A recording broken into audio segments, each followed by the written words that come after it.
sintonía de aquellos que nos siguen por medio de las redes sociales, ya sea por YouTube, ya sea por Instagram, por Facebook.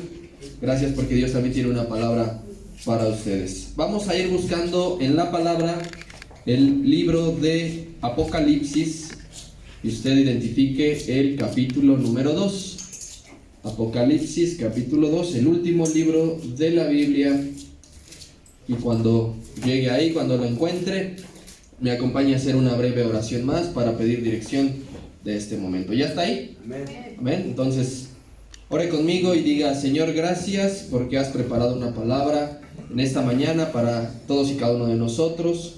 Usa, Señor, mi vida, que no sea yo quien hable, sino sea tu presencia, tu dirección, Señor, la que tome el control de este lugar. En todo el día, Señor, quien pase a compartir la palabra, siempre serás tú. En el nombre de Cristo Jesús. Amén.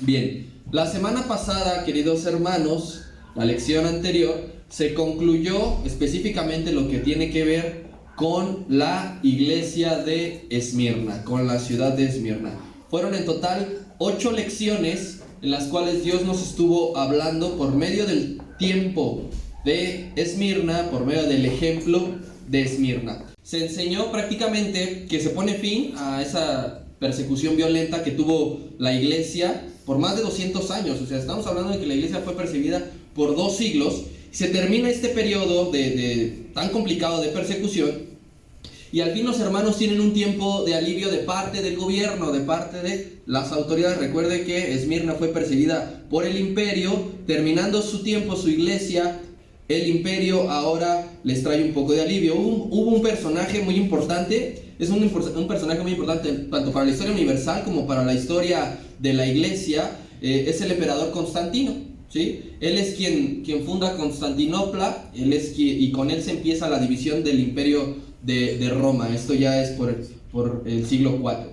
Este hombre, Constantino, puso fin a la persecución en contra de los cristianos y dio libertad para profesar la fe en Cristo. Ya no era un impedimento, ya no les costaba la vida. Y no fue, porque luego en la historia general hay una confusión, que Constantino impuso la religión cristiana como oficial en el imperio. No fue así. Él no da carta abierta para que todo el imperio sea cristiano, pero sí que permite que se profese la fe. Ese fue un gran cambio, el favorecer a los creyentes. Cuando un hombre está al frente de una nación y que tiene en su corazón conocimiento y temor de Dios, trae bendición a la nación y trae bendición al pueblo de Dios.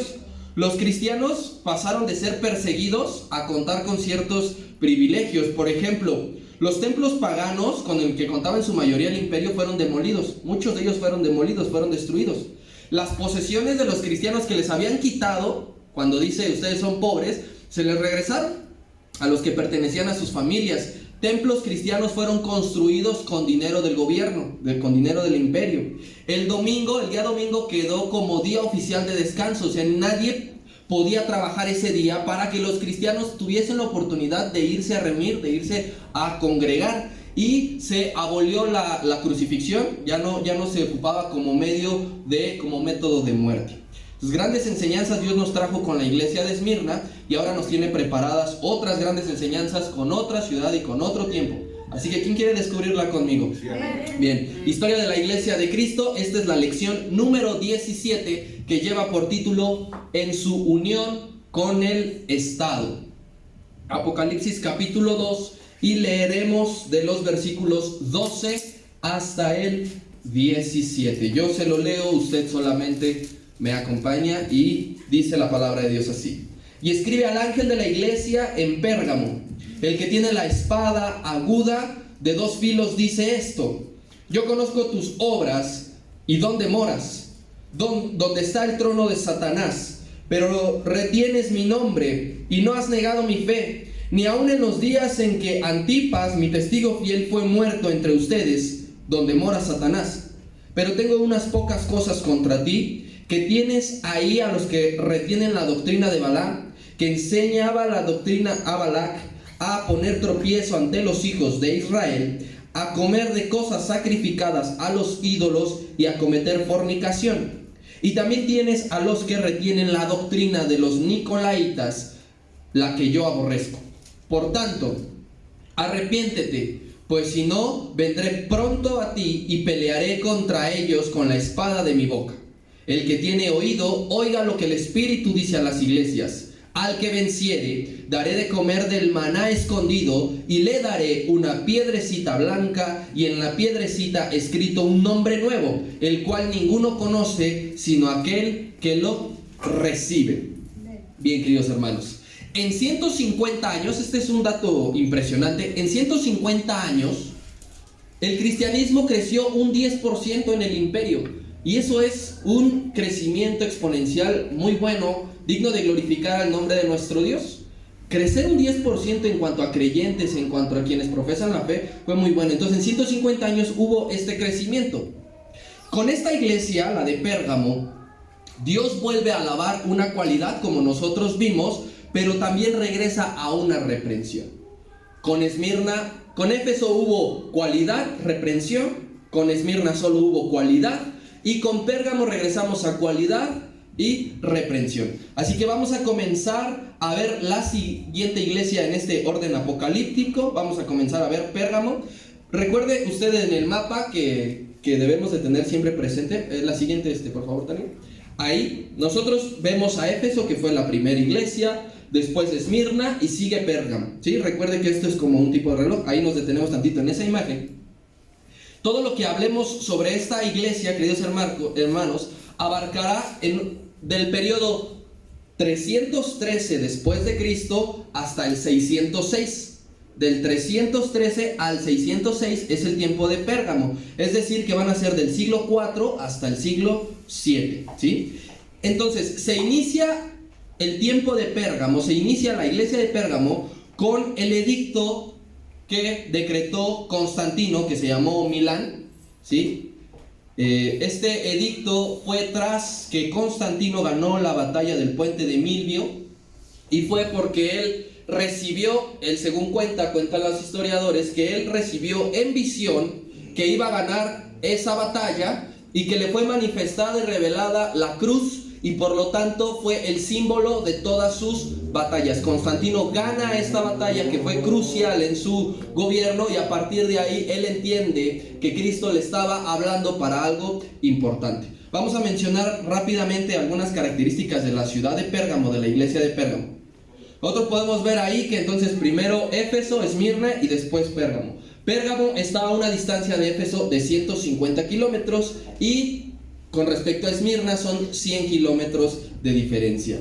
La ciudad de Pérgamo no fue construida como si Éfeso y Esmirna en una costa. Fue construida en una colina, digamos en una montaña, y construir una ciudad a lo alto es complicado. El mar más cercano que tenía Pérgamo estaba a 25 kilómetros, para que más o menos nos demos una idea. Pérgamo fue una ciudad muy pagana. Ahí dentro había grandes centros religiosos y grandes altares como a Zeus, como Asclepio, mis hermanos que estudian medicina sabrán de qué estoy hablando, y como Atenea. Además de que en Pérgamo se veneraba mucho al emperador.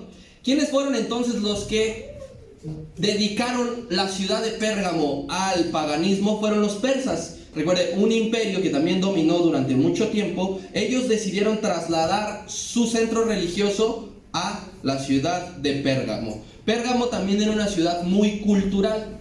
Ahí en Pérgamo se encontraba la segunda biblioteca antigua más grande de la época del mundo, ¿sí? Se decía que había más de 200,000 ejemplares. La primera estaba en la ciudad egipcia de Alejandría. Y también en Pérgamo estaba el teatro más grande de la época. Había lugar para 10,000 espectadores. Hoy día un recinto de 10,000 para nosotros pues es poco, pero para la época es mucho. También Pérgamo era el centro administrativo del imperio. Ahí se persiguió a cristianos aún después del edicto de Constantino, porque en esa ciudad se consideraba traición a la patria profesar el cristianismo, porque dejaban el paganismo, la religión del imperio, y se seguían persiguiendo cristianos en Pérgamo. En esta ciudad de Pérgamo, si yo le digo Pérgamo, más o menos como a qué nombre o qué material le asemeja el nombre de Pérgamo? Pergamino. Ahí hubo la industria más grande de pergaminos, ahí se inventa el pergamino. El nombre de Pérgamo significa unión. Y esta va a hacer referencia, nos va a hablar acerca del casamiento, de la unión, del matrimonio que se produjo de la iglesia con el Estado. Este tiempo es bien importante para poder entender hoy lo que significa la unión en el Vaticano de la iglesia con el Estado. ¿Sí? Ojo ahí. Actualmente esta ciudad sigue existiendo en el país de Turquía. Todas las 7 iglesias del Apocalipsis están dentro del país de Turquía, solo que ahora la ciudad se llama Bergama. Yo le traigo unas fotos para que usted vea lo que le acabo de explicar. Ese, por ejemplo, es el teatro. Usted puede ver que está construido sobre una colina, como la gran parte de toda la ciudad. ¿Sí? Hoy día usted puede ver que la ciudad creció porque es una foto actual, pero la ciudad estaba sobre una gran montaña. Ese es el teatro, esas son las ruinas, lo que queda de la biblioteca, de la segunda biblioteca más grande antigua del mundo. La siguiente, por favor. Y esa es Bergama hoy día. Puede ver que es un lugar bonito, es un lugar sobre montañas. Bien.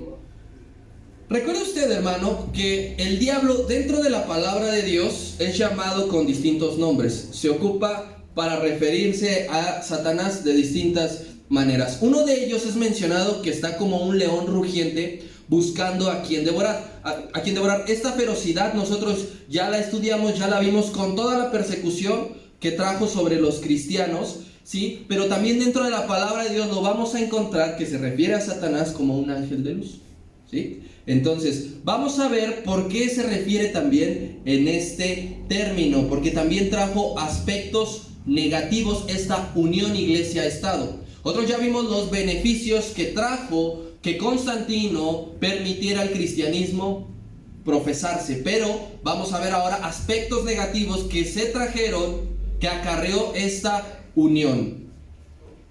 Muchas cosas de las cuales nosotros hacemos en nuestro día tienen esta dualidad, beneficio y perjudicar. Por ejemplo, si yo a usted le digo a alguien que hace ejercicio, el beneficio será que su cuerpo estará mejor formado, que tendrá mejor salud. Pero ¿en qué lo va a perjudicar? En que quizá tenga que decirle no a seguir comiendo mucha grasa, muchos taquitos, mucha comida chatarra. Quizá que tenga que dormir y descansar menos porque se tiene que levantar a entrenar. Entonces, muchas cosas traen esta dualidad. Sí me deja un beneficio, pero también se pierden algunas cosas. Versículo número 12 de Apocalipsis 2. ¿Qué dice? Solamente el primer versículo dice: y escribe al ángel de la iglesia en la ciudad de Pérgamo, el que tiene la espada aguda de 2 filos dice esto. Cristo le está comienza a hablar a creyentes de una nueva generación. ¿Sí? Estos ya no son los hermanos ni del tiempo de Éfeso, no son los hermanos ni del tiempo de los Hechos de los Apóstoles, no son los hermanos ni el tiempo de la iglesia de Esmirna. Este ya es otro tiempo, es otra generación, y Cristo también tiene un mensaje para ellos. Vamos a ver entonces 3 aspectos negativos que trajo la fusión de la iglesia con el Estado, ¿sí? Vamos a empezar con el número 1, y el primer aspecto negativo que trajo esta unión es que hubo una dependencia total de parte del gobierno, dependencia total de los cristianos hacia el gobierno. ¿Por qué es un aspecto negativo esto? Bien, porque la iglesia de Cristo, hermano, los hermanos, dejaron de tener su protección primaria en Dios. Dejaron de creer y dejaron de confiar que Dios es el primero que los protege, que nos guarda. Aún ellos, sabiendo y conociendo el testimonio de los de Esmirna, que fueron guardados de el Coliseo, de las catacumbas, de morir crucificados, aún sabiendo lo de Pérgamo eso, ellos dejaron de que su protección dependiera de Dios y pasaron a confiar total y absolutamente en lo que el gobierno podía brindarles, en lo que el gobierno podía ofrecerles. Como ya no había una persecución marcada, como ya el gobierno podía decir, mira, yo te ofrezco esto, tú no te preocupes, tú puedes seguir profesando tu fe. Entonces la iglesia dijo, bueno, ya no tengo entonces que esforzarme tanto, ya no tengo entonces que preocuparme por ciertas cosas, ya tengo entonces que relajarme un poco más. Dejaron de confiar en Dios al 100%. Yo le traigo un ejemplo. Es como si un adolescente, alguien que recibe la famosa prepa, sí, no sé si se siga llamando así, ese dinero mensual que reciben, es como si ese joven recibe sus 600, 700 u 800 pesos al mes de parte del gobierno y que llegue a su casa y que le diga a sus padres, ya no necesito de lo que tú me das. Con esto que el gobierno me está dando, me alcanza y me sobra. Ya no me des. Algo así estaba haciendo la iglesia. Le estaba diciendo a Dios, ya no necesito de tu protección porque ahora el gobierno ya no me persigue. Porque ahora el gobierno incluso me da muchas facilidades. Así que muchas gracias. Antes de Constantino, hermano, recuerde, los cristianos encontraban su fuerza para seguir en el camino de fe solamente en Dios. No podían decir, es que ahorita el gobierno yo voy a llamar a la policía porque me vinieron a molestar unos vecinos. No, antes de Constantino y de su edicto, los cristianos solamente encontraban fuerza y fortaleza en Dios. ¿Sí? Contaban con el testimonio de miles de mártires que habían dado su vida por la fe. Ese era el testimonio con el que ellos se movían, con el que ellos se congregaban, con el que ellos profesaban su fe. La gloria de los hermanos antes de Constantino era únicamente la cruz de Jesús. Es decir, yo creo en Dios y lo que pase o no con mi vida dependerá solamente de Él y no dependerá del gobierno. Ellos se escondían, pero estaban gozosos. Y en Pérgamo, ¿no? En Pérgamo todo esto cambió. En Pérgamo esto trajo un cambio para mal. Tras ese edicto de Constantino, aquello, hermanos, creó una dependencia hacia el imperio de parte de la iglesia y de sus fuerzas del orden. Porque sabían que ya no los iban a atacar, que ya no iba a llegar personas, que ya no iba a llegar gente a quererlos matar, a quererlos asesinar. Y entonces se olvidaron de que Dios los guardaba y que es Dios quien nos protege siempre conforme a su voluntad. Eso olvidaron por un momento los de Pérgamo. Nosotros sabemos y confiamos que tenemos a nuestro Dios que nos guarda de muchos accidentes, de muchas cosas que usted y yo ni siquiera imaginamos, sabemos y pensamos. Pero si un día nos sucede algo es porque Dios lo permitió. Y estos hermanos de Pérgamo dijeron, no, yo ya no necesito de Dios, porque ahora tengo de mi lado al gobierno. Ahora tengo conmigo a los soldados romanos. Ahora ya nadie puede molestarme. Perdieron el enfoque, querido hermano, de lo que dice la Escritura en el libro de los Salmos. Si Jehová no guardare la ciudad, en vano vela la guardia. O sea, nosotros podemos ver, los hermanos de Pérgamo podían ver que los soldados romanos estaban ahí resguardando el orden, que nadie lo alterara. Y se olvidaron que si Dios no cuida la ciudad, en vano están todos esos. Aún tengan la espada más afilada, aún tengan la fusca cargada. Si Dios no guarda nuestra ciudad, en vano está la Guardia Nacional, en vano está la Federal, en vano está la de Caminos, en vano está la de Tránsito, en vano están todos esos sectores, porque quien guarda, quien vigila, quien resguarda la ciudad y los que en ella estamos primeramente es Dios. Primeramente es el Señor. Por eso nuestra esperanza primaria de que algo no nos llegue a suceder está en Dios, queridos hermanos. Si algo nos llega a suceder, si algo nos llega a pasar, entonces sí nosotros podemos recurrir a un uniformado. Pero lo primero que nosotros hacemos como pueblo de Dios, como creyentes y como hermanos, es siempre tener la total y absoluta seguridad de que Dios cuida nuestra vida. Y no podemos desenfocarnos de eso, hermanos. Aún nosotros digamos y veamos en las noticias, wow, ahora la policía está siendo mejor preparada, cuenta con más y mejor armamento, alta tecnología. Nosotros no olvidamos que Dios es quien cuida la ciudad y quien nos cuida a nosotros. Porque a veces nos quieren dorar la píldora, ¿verdad? Diciendo, no, contamos con uno de los mejores ejércitos del mundo. Los rusos vienen a aprender de tácticas mexicanas. Eso no es cierto, ¿verdad? Pero podemos pensar de esa manera. Y no es cierto, queridos hermanos. Aquí dentro de la iglesia, allá afuera, tu vida, mi vida, tu fe y mi fe depende 100% de Dios. Depende total y absolutamente de quien nos está cuidando desde el cielo. Vaya conmigo al libro del profeta Jeremías, capítulo 17.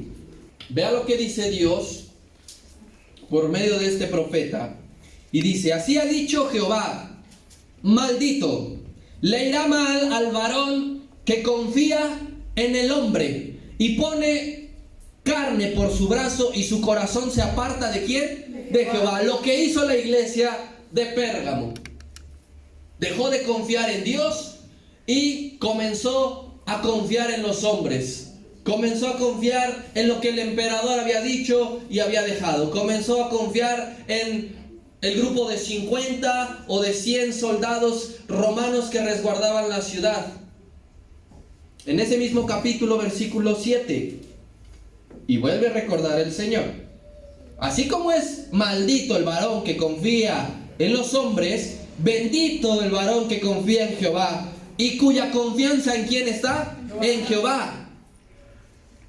Nosotros no podemos olvidar eso. La iglesia de Pérgamo, 3 siglos la iglesia olvidó que la confianza está únicamente en Dios. Yo le preguntaría al Vaticano, ¿por qué tienes guardia privada y guardia personal a las afueras de la Basílica de San Pedro? Porque su confianza no está en Dios. Porque su confianza está en los hombres. Ellos hacen cambio de guardias, de turnos. Las 24 horas está vigilada. Recuerden que el Vaticano es un estado independiente y está vigilado. ¿Por qué? Nosotros no contratamos seguridad privada para nosotros salirnos a nuestras casas. Usted no ve que llamamos policías para que estén aquí afuera cuidando por si algún loco quiere venir a hacer algo. Porque nuestra confianza está en Dios. Nosotros nos vamos confiados a nuestra casa tras concluir todos los servicios de cualquier día, sabiendo que ni un rasguño ni un rayón vamos a encontrar en la puerta. No necesitamos de de alguien más, de otra persona que nos traiga, no te preocupes, yo te cuido, no te va a pasar nada. No, nosotros confiamos en Dios, siempre, al 100%. El carácter cristiano se forjó mediante las pruebas que produjeron amor, fe y confianza en Dios, y no en base a cuánto nos ha dado el gobierno. El testimonio cristiano se ha creado porque a pesar de las persecuciones que hay en la historia alrededor del mundo, se sigue manteniendo porque tenemos un Dios fiel. Y no decimos porque bueno, hubo un hombre que algún día dijo que ya se podía profesar la fe cristiana. No, nosotros dependemos del Señor siempre. Debemos de tener cuidado con los privilegios, hermano, con que contamos en casa. Debemos de tener cuidado con los privilegios que contamos en la iglesia.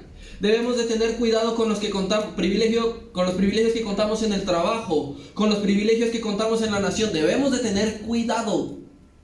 No es como, Dios ya me ha bendecido con estos privilegios y listo. Hay que cuidar esos privilegios, que no nos vayan a desenfocar. ¿Es una bendición o no contar con el favor del jefe? Sí, es una bendición. ¿Es una bendición o no ser hijo único o ser el primogénito?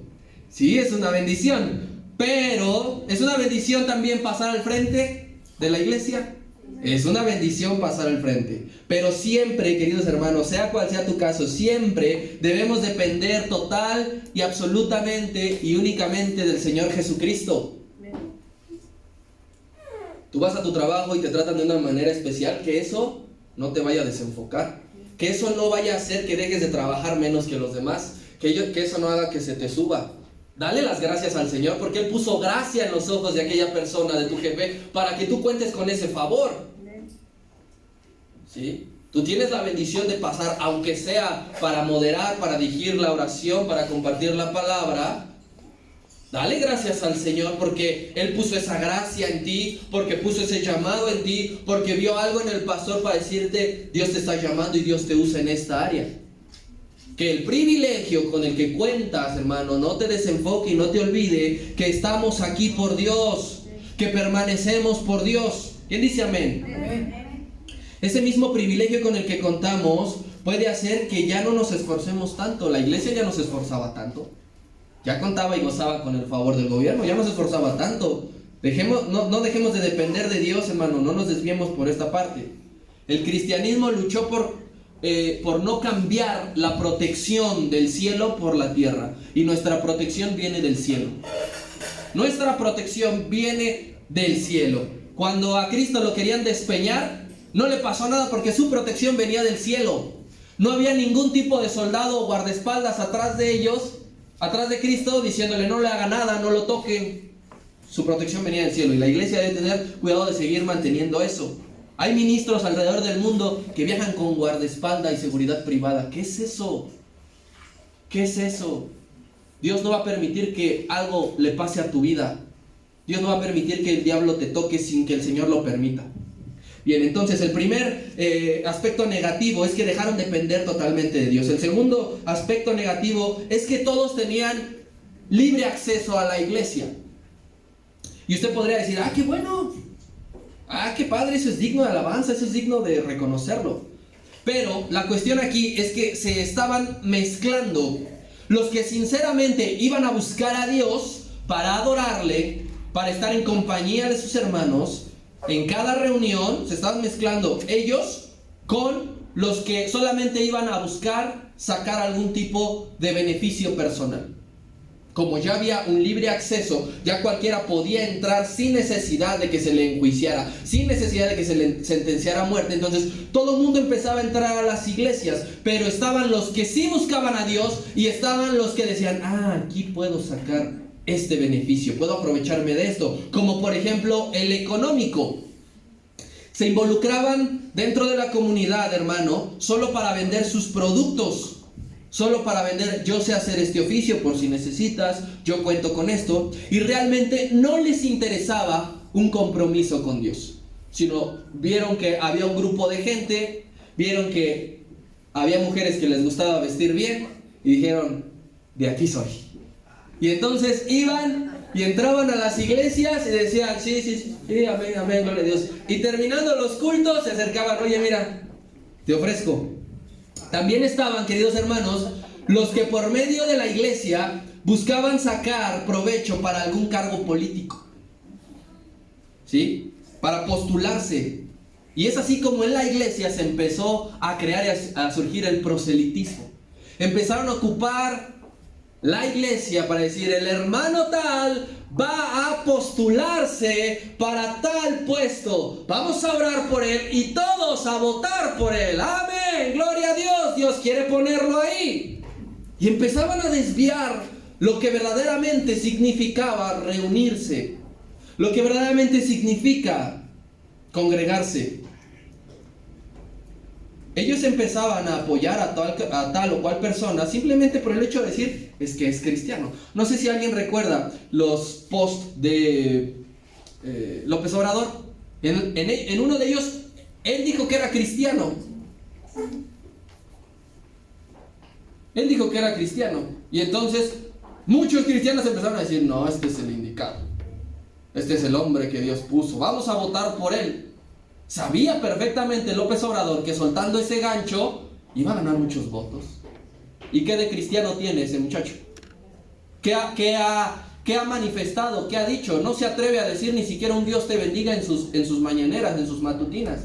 No se atreve a decir nada que diga, no, verdaderamente está comenzando en la fe, verdaderamente es creyente. No, solamente supo que era un buen gancho político y dijo, pues vamos a soltarlo. Y la verdad le resultó. Porque mucha gente empezó a creérsela. Nosotros también debemos de seguir cuidando en este tiempo eso, querido hermano. Si ofrecemos algún producto, algún trabajo, que ese no sea el único fin con el de para venir a los servicios. Nadie te está diciendo que no lo hagas o que no puedes. Sí, pero que no sea el fin de ahora sí le voy a cobrar, ya sea que ahora acaba el culto y lo voy a esperar allá afuera y ahora sí no se me va. ¿sí? Acaba de llegar lo nuevo. Como que vi que sus zapatos ya si pisas un chicle ya sabes de qué sabor es, ahorita lo va a vender. Manos, seamos honestos, se han suscitado problemas por este modo, por esta vía, ¿no? Que a veces, pues no, como que ya no me quiere pagar, como que ya no esto, como que ya lo otro, y se hacen problemas. Todo eso lo podemos hacer, sí, pero al finalizar el culto, ¿sí? Nosotros venimos al culto a adorar a Dios. ¿Quién dice amén? Amén. ¿Sí? Y después lo demás, ¿ok? Amén. Sí. De igual forma, hermanos, la política no es un tema importante que se deba de tratar en un púlpito dentro de una iglesia. Aquí no debatimos de política. Aquí no decimos, aquí que se sienten los hermanos que están a favor de una ideología derechista y acá unos comunistas. Aquí no venimos a esto. Aquí no venimos a expresarnos de manera enérgica por alguna corriente o algún candidato. No, es que acuérdate que, ¿para qué quieres que el PRI regrese 70 años y mira cómo nos dejaron? Y el otro, no, la cuarta T, Dios nos bendijo con el cabecita de algodón. Aquí no venimos a eso, queridos hermanos. ¿Sí? Dejemos esos temas cuando estemos comiendo, para que usted le pueda aventar, no sé, el espagueti por si no le gusta. En provincia esto se da muchísimo más. Aquí en la ciudad, pues, no es tanto. Pero en provincia, queridos hermanos, se mete la política a las iglesias, pero feo. ¿Sí? Los hermanos llegan a los cultos con la playera que te da el PRI, la gorra. Este nos quiere vender y nos quiere meter a fuerza a su candidato. Entonces, segundo aspecto negativo. El primero, dejó de la iglesia de depender de Dios para depender totalmente del gobierno, del imperio, ¿sí? Lo segundo es que hubo un libre acceso, pero se empezaron a mezclar de todo tipo. Y el tercer aspecto negativo es que los cultos se volvieron más llamativos. Todo lo que conlleva a realizar un servicio se volvió más ostentoso. Recuerde que cuando los hermanos eran perseguidos, ellos se ocultaban y solo se reunían en un escondite. No podían hacer ruido o mucho ruido. Ellos cantaban con voz baja. Quizá estaban llorando porque es que le mataron al primo, le mataron al sobrino, que también era creyente, agarraron al papá, pero se reunían y cantaban con gozo, y oraban con gozo, voz baja, ahí donde estuvieran. ¿Sí? Estaban sumamente conmovidos en ese tiempo. Pero ahora, como ya no era así, como ya podías hacer de todo, los cultos se volvieron con mucho mayor esplendor. Mucho más. Ya no, si el gobierno te dice, puedes hacer esto, ya no se iban a esconder. Ya no iban a ir a la casa de tal, a cerrar las puertas, a cerrar las cortinas, a decir, no grites tanto. No, al contrario, vamos a abrir las puertas, vamos a abrir las ventanas y que esto sea una gran fiesta. Y poco a poco se fueron filtrando formas paganas. En los servicios se fueron filtrando formas paganas. Todo cambió, desde la vestimenta de los hermanos. Recuerden que la vestimenta dice mucho, siempre ha dicho mucho, porque en aquel tiempo las mujeres cuando vestían muy ostentosamente era porque iban al templo pagano de tal o cual dios. Entonces los hermanos empezaron a vestir mucho más extravagantemente. Los adornos de los lugares de reunión también se volvían mucho más llamativos, y hasta la exposición de la palabra cambió. Antes se predicaba de esperanza, de fe, de confianza, de permanencia, y ahora se empezó a cambiar el discurso por algo mucho más motivador, mucho más de coaching. Los cultos, queridos hermanos, se volvieron más atractivos para la gente, empezaron a jalar gente. Sí, venga. Como un espectáculo más de la ciudad. Se volvió como un espectáculo de la ciudad. Algunos decían, no, hoy no voy al teatro, no, hoy no voy a la biblioteca, hoy voy al culto, porque es casi lo mismo. Se volvió más atractivo para la gente, pero se volvió menos espiritual para Dios. Y ahí estuvo el problema. Desde luego que la forma y el contexto de lo que estamos hablando del siglo 4, 5, 6 no es igual a la de ahora, ¿verdad? Pero en la iglesia actual se sigue luchando con esto, ¿sí o no? ¿Sí? No debemos transformar la palabra de Dios a manera de fábulas. No debemos hacerlo para que la gente no se aburra, ¿verdad? Porque a veces los predicadores se disfrazan, ¿no? De astronautas, por ejemplo.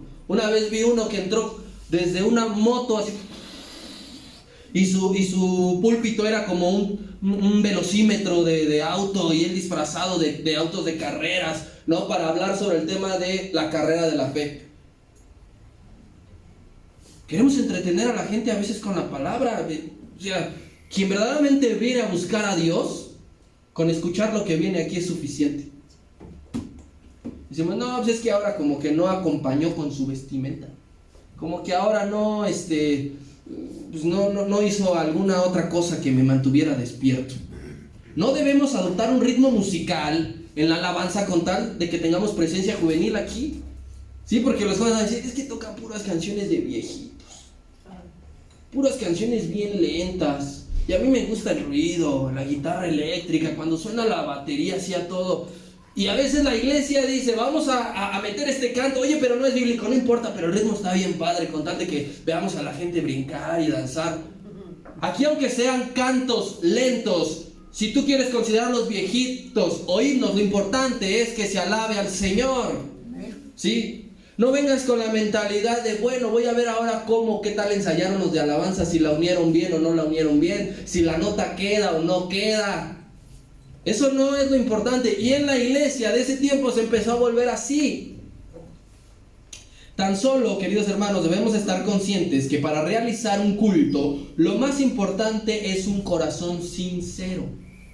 Para venir a un culto es con un corazón sincero. ¿Qué le dijeron a la samaritana? Sí, va a llegar el tiempo que no se va a adorar ni aquí ni allá, sino lo más importante va a ser que adores en espíritu y en verdad. En verdad. Eso es lo que Dios toma en cuenta. Lo demás puede faltar, ¿sí? A lo mejor visualmente no es atractivo el lugar, porque puede haber un pequeño grupo de hermanos que se atreve a creerle a Dios de abrir un lugar y están tapados con una lona aguantando el frío, están en obra negra donde se están reuniendo, pero si es en espíritu y en verdad, ahí va a estar el Señor, ¿sí? Puede a lo mejor el predicador no ser el mejor, que digas, es que otros hablan bien padre, los temas que veo en internet son bien atractivos, 5 maneras en el que tu smartphone te está desenfocando de tu propósito. Ay, caray. Puede faltar que no haya el mejor expositor de la palabra, pero si es fiel a las escrituras, Dios va a estar ahí. Puede ser que el grupo de alabanza solo sea una guitarra desafinada sin una cuerda y una batería sin un parche o sin un platillo, pero si los cantos son para adorar a Dios, eso es una verdadera iglesia. Es una iglesia que a Dios le agrada revelarse y manifestarse. Nosotros debemos traer una adoración verdadera en cada reunión. En cada reunión, sea quien predique. Eso lo tomamos bien en cuenta, de quién va a predicar, qué día es. A ver, chécate el tema. A ver, revisa. A ver, pide la lista de cantos. Si me lo sé, canto, y si no, no. Me quedo viendo con las manos en la bolsa, así con una actitud. La verdad es que a veces pifiamos mucho en esa parte, querido hermano. Entonces esos fueron los 3 aspectos negativos que trajo la unión de la iglesia con el Estado. La iglesia dejó de depender de Dios, la iglesia tuvo un libre acceso que le trajo problemas de mezcolanza, y la iglesia, querido hermano, realizaba cultos mucho más llamativos, pero menos espirituales. Versículo número 12, porque hay una parte que Cristo va a resaltar para este tiempo, que dice así nuevamente el versículo 12. Y escribe al ángel de la iglesia en Pérgamo. Esta es la frase: el que tiene la espada aguda de 2 filos, dice esto. El inicio, hermano, de la explicación de esta carta para la iglesia de Pérgamo, porque apenas va a iniciar. Nosotros solamente vamos a ver este versículo número 12, y con el correr de las lecciones se va a ir desmenuzando cada versículo. Pero Cristo abre esta carta con esa frase, de una manera llamativa e imponente, que se describe a sí mismo. El que tiene la espada aguda, dice esto.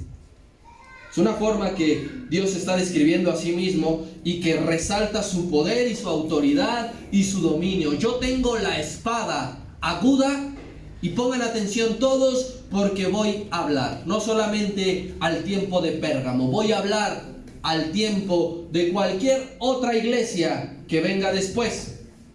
Fíjese, esto es interesante porque los soldados romanos, que eran quien resguardaba el orden de la ciudad, se dividía en dos tipos, ¿sí? Nosotros podemos ver que afuera, en este tiempo, en esta ciudad, hay dos tipos de policías, ¿no? O de sectores policiales. Los que se encargan del tránsito y los que se encargan de cuando hay algún problema, actúan. No tienen la misma función. En el tiempo de Roma ocurría lo mismo. Había soldados romanos, pero había dos tipos de soldados romanos. Y uno de ellos, o se dividía, en aquellos que tenían el derecho de usar la espada y aquellos que no tenían el derecho de usar la espada. Así se dividía el sector policial en el tiempo del Imperio Romano. Los que sí tenían el derecho de usar la espada contaban con este derecho que se llamaba ius gladi. ¿Cómo se llamaba? No, pero díganlo en italiano, estamos en Roma. Ius gladi, bambino. ¿Sí? Este derecho de poder usar la espada se llamaba así, ius gladi. Y decía que en cualquier momento aquel policía podía usar la espada y matar a todo cuanto alterara el orden. Había policías que nada más llegaban y a ver qué pasa, no, pues tranquilo, ven para acá, o vamos aquí, vamos allá, te corresponde primero ir para acá. Pero había policías que no, que llevaban la espada, y si alguien se ponía de impertinente, mire, si usted conoce a algún militar, ellos llevan su arma y llevan un permiso para poder usarla en ciertos casos, en ciertos momentos, para defensa personal, si en algún momento ellos están viviendo alguna pelea, algún ataque, algún asalto, ellos cuentan con un permiso de portar arma y de poder usarla. Yo tengo un vecino que es militar y siempre que pues quiere ir a dar la vuelta, siempre lleva su pistola y su permiso. Dice, pues por si algo pasa, digo, pues lo usarás para ti, porque a mí Dios me protege, man. Entonces, así estaban los soldados romanos. Ellos tenían o no ese derecho. Entonces, imagine cuántos cristianos murieron a manos de soldados que ejercieron ese derecho. No fueron pocos. Si de por sí los cristianos eran perseguidos, cuando alguien les decía, ¡hey, es que aquí hay un culto! ¡Hey, es que aquí hay una reunión! Llegaban los policías y no preguntaban. Usaban la espada y tómala. Ejercían ese derecho. Por eso Pablo, en su carta a los romanos, decía, no en vano lleva ¿qué? La espada, ¿sí? Decía, a las autoridades hay que respetarlas, no hay que irritarlas, porque no en vano pueden usar su ¿qué? Su derecho. No en vano pueden ejercer que en cualquier momento que tú te pongas impertinente, aun siendo cristiano, mira, porque así somos a veces, ¿no? A veces queremos resolver todo, queremos jalanear y queremos aquí, queremos allá, queremos... No tenemos que ser de esa manera. ¿Se van preparando mis hermanos? Entonces, con esta frase, hermanos, que Cristo está diciendo, el que tiene la espada aguda de dos filos dice esto, con esta frase, nuestro Señor está declarando a todas las generaciones de creyentes que solamente Él es el que tiene la verdadera espada aguda. Que solamente Él. Dice, tú podrás ver que allá afuera hay un soldado con la espada desenvainada, pero yo solamente soy el que cuento con la verdadera espada aguda de dos filos. Hebreos capítulo 4.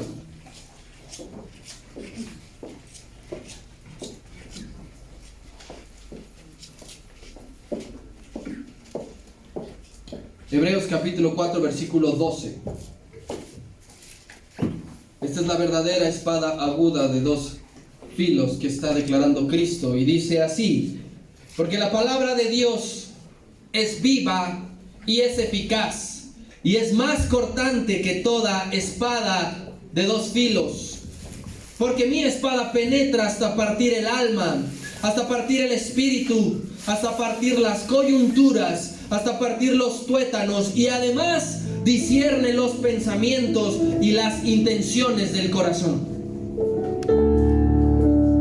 Esta es la verdadera espada de dos filos que Cristo está diciendo en las iglesias del Apocalipsis. El que tiene la espada aguda, el que tiene la palabra, va a decir esto y va a hablar. La palabra de Dios, hermanos, la espada de Dios, cuando penetra, tiene dos filos, tiene dos efectos para cada uno de nosotros de una forma individual. El primer filo es para concientizarnos de lo bueno. Cuando la espada de Dios entra a tu vida, cuando la palabra de Dios entra hasta lo más profundo de tu ser, te concientiza de lo bueno. Es, a Dios le agrada esto, a Dios le genera placer esto, para Dios es una ofrenda esto, te concientiza lo bueno. Y el segundo filo, hermano, la espada te condena por lo malo. Cuando entra la palabra de Dios ya te concientizó de lo bueno. Si no lo quieres hacer, ten por seguro que esa misma palabra te va a condenar por lo malo.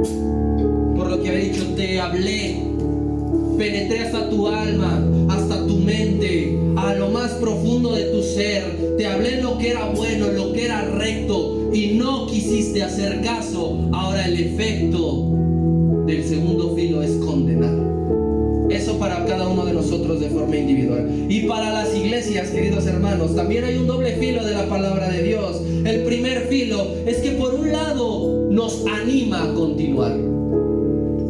La palabra, el que tiene la verdadera espada aguda, nos anima a continuar. Entra a nuestro ser y nos dice: adelante, continúa. Has pasado persecución y ahí has estado. Ahora cuentas con ciertos privilegios y beneficios. Sigue continuando igual, no te desanimes, no te desvíes, no te vayas por otro lado. Y el segundo efecto para las iglesias, el filo segundo, es que nos amonesta de lo incorrecto. Esto que Dios va a hablar a Pérgamo es para ti y para mí, y es para esta iglesia. Nos va a animar a continuar, nos va a concientizar de lo bueno, nos puede condenar para lo malo y nos amonesta. Yo glorifico a Dios porque Él no nos deja. Él siempre está presente dentro de nosotros. Si Dios no te amonesta, hermano, es porque ya no le interesas. Pero como le interesa tu vida, como le interesa esta iglesia, nos amonesta y nos amonesta y nos llama y nos quiere concientizar, porque a Dios le interesa tu vida. El poder de Roma con la espada física pudo ser muy fuerte, pudo ser muy poderoso, sigue siendo las fuerzas del orden en muchos países tienen la autoridad, la autorización para poder matar sin preguntar. Ese es el poder de Roma, pero el poder de Cristo con la espada espiritual es mucho mayor. El poder de Cristo puede salvar tu alma. El poder de Cristo te levanta. Así que no temas, querido hermano. Así que no te desanimes. Así que no te confíes tampoco si gozas de algún privilegio. Continúa con la misma esperanza, con la misma confianza. Y aún más, que esto vaya creciendo, que esto vaya aumentando en fe. Deja ahí tu Biblia, ciérrala, ponte de pie.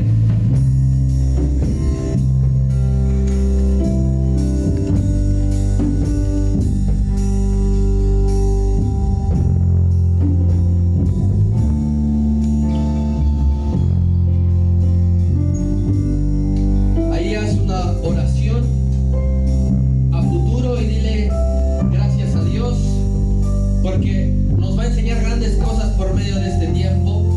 Nos va a enseñar grandes cosas por medio y a través de esta iglesia. Pide ahí al Espíritu Santo que tu mente esté clara para recibirlo. Que tu mente esté concentrada. Que tu mente esté receptiva para atesorar y para que germine la semilla que Dios va a poner por medio de la iglesia de Pérgamo. Van a hacer algunas lecciones de esto.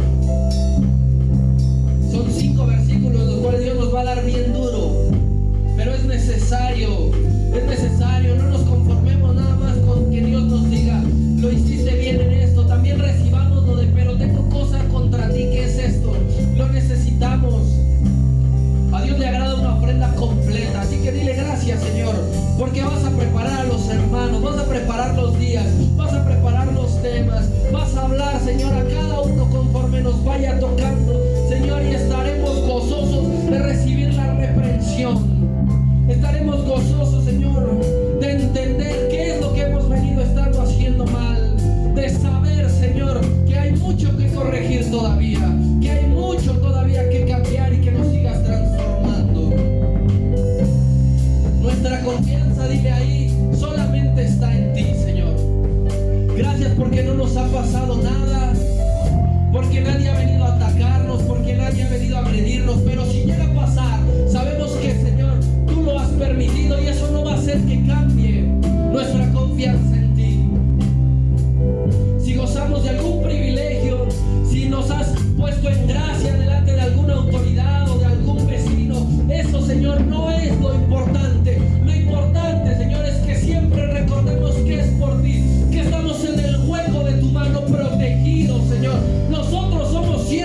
Dios, aun cuando has